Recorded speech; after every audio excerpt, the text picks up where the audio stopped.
Summer heat nu cool shades తో beat చేయండి. Mr. Opticals Mr. Cool offer. Up to 75% off in summer glasses. నమస్తే, welcome to Suman TV. నేను మీ Sai Bhairi. IPL 2026లో ఇంకా రెండే మ్యాచ్లు మిగిలి ఉన్నాయి.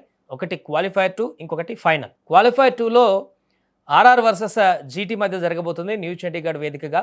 సో ఇక్కడ గెలిచి ఫైనల్కి ఎవరు చేరుతారు, ఓడి ఎవరు ఇంటికి వెళ్తారు, దీనికి సంబంధించి మనం మాట్లాడేది మ్యాచ్ల హోరాహోరీ ఏ రకంగా ఉండబోతుందో. మనతో పాటు స్పోర్ట్స్ అనలిస్ట్ సిహెచ్ వెంకటేష్ గారు జాయిన్ అవుతున్నారు. సార్ నమస్తే. సార్ నమస్తే సార్. సార్, ఆర్ఆర్ బీభత్సమైనటువంటి ఫామ్తో గెలిచి క్వాలిఫైర్ 2కి వచ్చింది.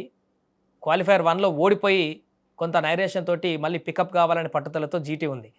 ఈ మ్యాచ్ ఒక గట్టి పోటీ ఉండేటువంటి అవకాశం ఉన్నట్టుగా కనపడుతుంది. న్యూ చండీగఢ్లో జరుగుతున్న మ్యాచ్ కాబట్టి ఎలా ఉండబోతుంది ఇక్కడ మ్యాచ్? ఎందుకంటే ఫైనల్కి ఎవరు వెళ్తారు అనేది ఈ మ్యాచ్ తో డిసైడ్ అవుతుంది. మొమెంటమ్ ఈజ్ విత్ ఆర్ఆర్, ఎందుకంటే వాళ్ళు లాస్ట్ మ్యాచ్ గెలిచారు.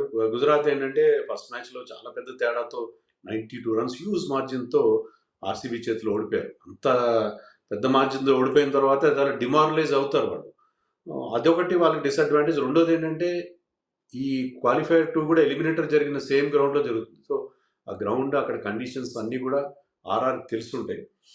అందులో వైభవ్ సూర్యవంశీ ఉన్న ఫామ్ ఒకటి, ఇవన్నీ కూడా RR is in better frame of mind, better పొజిషన్లో ఉన్నట్టుగా అనిపిస్తుంది మనకి ఈ క్వాలిఫైర్ 2లో. బ్యాటింగ్ బలాల విషయానికి వస్తే జీటీ అదేవిధంగా ఆర్ఆర్ ఏది కొంత స్ట్రాంగ్గా ఉందని చెప్పొచ్చు, టాప్ ఆర్డర్ కాకుండా మొత్తం మిడిల్ ఆర్డర్ వరకు కూడా చూసుకుంటే. అయ్యా, రెండు టీమ్స్ కూడా బ్యాటింగ్లో స్ట్రాంగ్గానే ఉన్నాయి, కానీ రెండు టీమ్స్ కూడా టాప్ హెవీ టీమ్స్. అంటే టాప్ ఆర్డర్ మీద డిపెండ్ అవుతాయి, 1, 2, 3 మీద డిపెండ్ అవుతాయి. ఇప్పుడు ఇక్కడ వైభవ్ సూర్యవంశీ, జైస్వాల్ అండ్ జురెల్. తర్వాత వాళ్ళకి బ్యాటింగ్లో అంత డెప్త్ లేదు. మనం ఎలిమినేటర్లో కూడా చూసాం. ఎలిమినేటర్లో ఎప్పుడైతే జురెల్ అవుట్ అయ్యాడో, జురెల్ ముందు వైభవ్, తర్వాత జురెల్ అవుట్ అయ్యాడు, తర్వాత వాళ్ళు అదే మొమెంటం కంటిన్యూ చేయలేకపోయారు. ఒక దశలో వాళ్ళు 275 వస్తుంది అనుకుంటే దే ఎండెడ్ అప్ విత్ 243.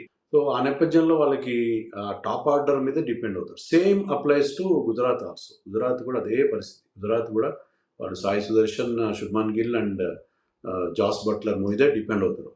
ఆ తర్వాత వాళ్ళకి అంత స్ట్రెంగ్త్ లేదు బ్యాటింగ్లో, ఏమాత్రం లేదు. సో రెండు టీమ్స్ బ్యాటింగ్ విషయంలో they heavily depend on they top 3 అని చెప్పి మనకు క్లియర్గా అర్థం. సో ఇక్కడ పిచ్ ఏ రకంగా, అంటే ఎలిమినేటర్ మ్యాచ్ ఆడినటువంటి గ్రౌండే కాబట్టి సేమ్ కండిషన్స్ ఉండేటువంటి అవకాశం ఉందా, లేకుంటే ఏమైనా మారేటువంటి అవకాశం ఉందా? మొదట టాస్ గెలిస్తే బ్యాటింగ్ ఎంచుకుంటాయా టీమ్స్, లేకుంటే చేజింగ్కి వెళ్తాయా? ఇప్పుడు ఎలిమినేటర్ కానీ క్వాలిఫైర్ 1 కానీ రెండు కానీ టీంలు అవే చేశాయి. టాస్ గెలిచి ఫీల్డింగ్కి వెళ్ళాయి, 2 ఓటమి పాలైనటువంటి సందర్భాన్ని చూసాం. డిపెండ్స్ ఆన్ ది పిచ్ ఎలా ఉంటుంది అనేది. మనం సన్ రైజర్స్ ఫస్ట్ బ్యాటింగ్ చేయడం ఒక మిస్టేక్గా కూడా భావిస్తున్నాం. ఫస్ట్ బ్యాటింగ్ టీం అక్కడ ముఖ్యంగా ఈ ముల్లాపూర్ స్టేడియం న్యూ చండీగఢ్, అక్కడ ఈ సీజన్లో ఆడిన అన్ని మ్యాచ్లో హై స్కోర్స్ వచ్చినాయి. Almost without exception first batting teams 200 చేయడం అనేది మనం చూసాం. సో డ్యూ ఫ్యాక్టర్ కూడా ఏం లేదు. ఈవెన్ ఎలిమినేటర్లో కూడా ఎలాంటి డ్యూ వల్ల ఇబ్బంది కూడా ఏం కనబడలేదు. సో టాస్ గెలిచి ముందుగా బ్యాటింగ్ చేస్తే బెటర్ ఏమో నాకు అనిపిస్తుంది. ఎందుకంటే పిచెస్ ఈ ప్లే ఆఫ్స్లో అన్నీ కూడా చాలా బ్యాటింగ్ ఫ్రెండ్లీగానే, చాలా అన్యాయం ఇది. ఎందుకంటే బౌలర్స్కి ఎంతో కొంత హెల్ప్ ఉండాలి, కానీ అలాంటి హెల్ప్ ఏం కనపట్లేదు. సో ఆ నేపథ్యంలో టాస్ కీలకం కాబోతుంది. ఫస్ట్ బ్యాటింగ్ చేసే టీం, రెండు టీమ్స్ కూడా బ్యాటింగ్లో స్ట్రాంగ్గా ఉన్నాయి కాబట్టి ఐ థింక్ ఫస్ట్ బ్యాటింగ్ చేయడమే బెటర్ ఏమో నాకు అనిపిస్తుంది. బౌలింగ్ విషయానికి వస్తే రెండు జట్లలో ఏది కొంత స్ట్రాంగ్గా ఉందని చెప్పుకోవచ్చు సార్. అంటే ఆర్ఆర్లో ప్రధానంగా స్టార్గా ఆర్చరే కనిపిస్తున్నాడు, బట్ జీటీలో మాత్రం కొంత ఎక్కువ ఫేసెస్ ఉన్నట్టు కనపడుతుంది. సో బలాబలాలు చూస్తే ఏ టీంకి ఎక్కువ స్ట్రెంత్ ఉందని చెప్పొచ్చు బౌలింగ్ విభాగంలో? బౌలింగ్లో డెఫినెట్గా Gujarat is a strong lineup. ఎందుకంటే అక్కడ రబాడాతో పాటు మీకు సిరాజ్ కూడా ఉన్నాడు. సిరాజ్ కూడా ఇద్దరు పవర్ ప్లేలో చాలా చాలా అద్భుతంగా బౌలింగ్ వేస్తున్నారు.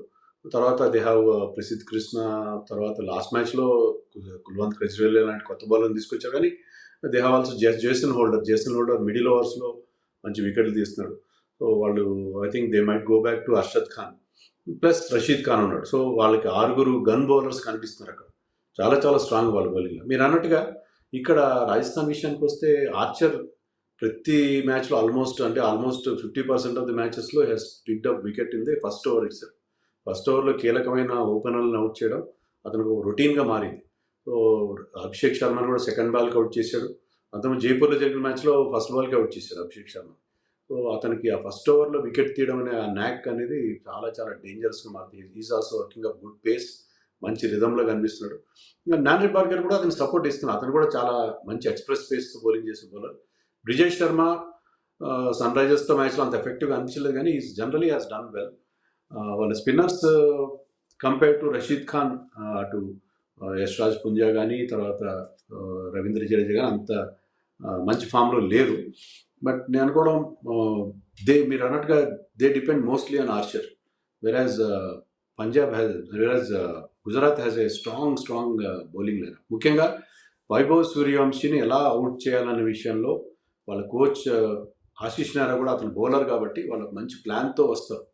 సో అతను వైభవ్ సూర్యవంశీని కనుక రబాడా ఆర్ సిరాజ్ పవర్ ప్లేలో అవుట్ చేస్తారు, ఎందుకంటే పవర్ ప్లేలో వికెట్లు తీస్తున్నారు. Rabada I think 17-18 wickets power ప్లేలో తీశాడు. సో వైభవ్ వికెట్ కనుక పవర్ ప్లేలో రబాడా కానీ సిరాజ్ కానీ తీయగలిగితే that will be their ticket to finals. దానికోసం పక్కా ప్రణాళికలు సిద్ధం చేసుకుంటారు ఆశీష్ నెహ్రా కానీ వాళ్ళ కోచ్ ఆశీష్ నెహ్రాతో పాటు విక్రమ్ సోలంకి ఉన్నాడు అక్కడ. తర్వాత మీకు పార్థివ్ పటేల్, కెప్టెన్ శుభ్మన్ గిల్ అందరూ ఆ ప్లాన్ తయారు చేసుకుంటారు. ఆ ప్లాన్ వర్కౌట్ అయితే మాత్రం అది గుజరాత్ని ముందుకు తీసుకెళ్లే అవకాశం ఉంటుంది. లేదు వైభవ్ మళ్ళీ ఇదే రకమైన ఒక డిస్ట్రక్టివ్ ఇన్నింగ్స్ ఆడాడు అంటే అతను he will become an ex factor once again for. So ఓవరాల్గా ఈ మ్యాచ్ గెలిచి ఎవరు ఫైనల్కి వెళ్తారు, ఎవరికి కొంత ఎడ్జ్ ఉందంటే ఏం చెప్పొచ్చు సార్? అంటే ఇప్పుడు మనం చెప్పుకున్నాం కదా, బ్యాటింగ్లో రెండు టీమ్స్ కూడా టాప్ హెవీగానే ఉన్నాయి. సో టాప్ ఆర్డర్ మీద రెండు టీమ్స్ డిపెండ్ అవుతాయి.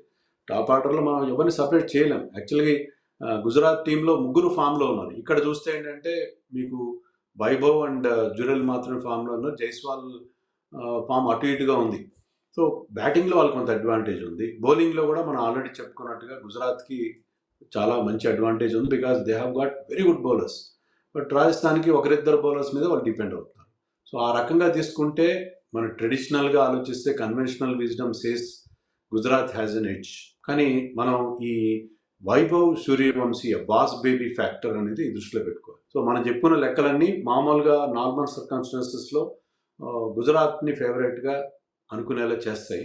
కానీ when we take this boss baby factor in to consideration ఇవన్నీ తుడిచిపెట్టకపోతాయి. మనం ఈవెన్ సన్ రైజర్స్ గురించి మాట్లాడుకున్నప్పుడు అలాగే అనుకున్నాం, సన్ రైజర్స్ బెటర్ టీమ్ అని అనుకున్నాం.